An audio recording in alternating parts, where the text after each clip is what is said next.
Hello students. तो पिछले lecture में हमने पढ़ा था oogenesis में हमने देखा था फॉलिकल डेवलप के बारे में।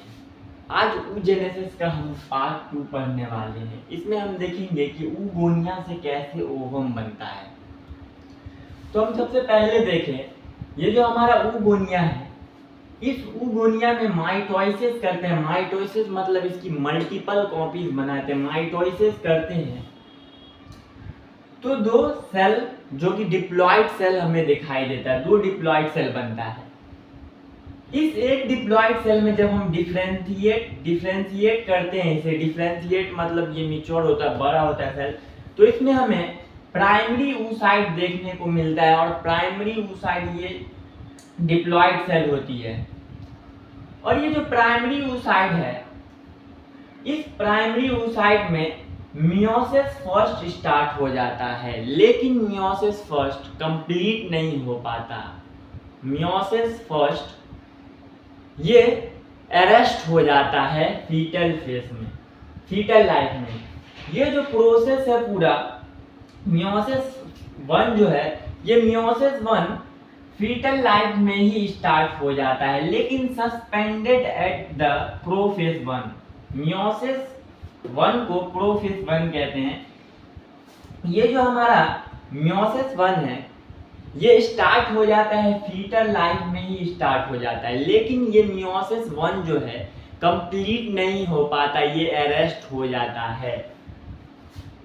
फिर इसमें चाइल्ड बर्थ में हमें कोई चेंजेस देखने को नहीं मिलता है। फिर एट द प्यूबर्टी के टाइम ये मियोसिस 1 जो है, प्यूबर्टी के टाइम मियोसिस 1 ये कंप्लीट होता है।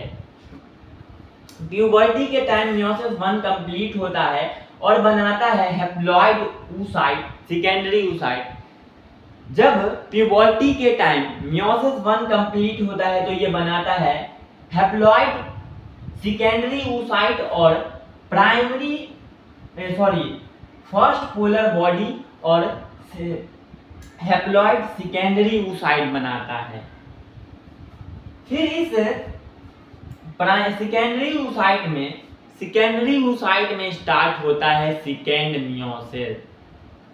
लेकिन जब सेकेंडरी oocyte में सेकेंड मियोसिस स्टार्ट हो जाता है तो सस्पेंडेड एट द प्रोफेज 2।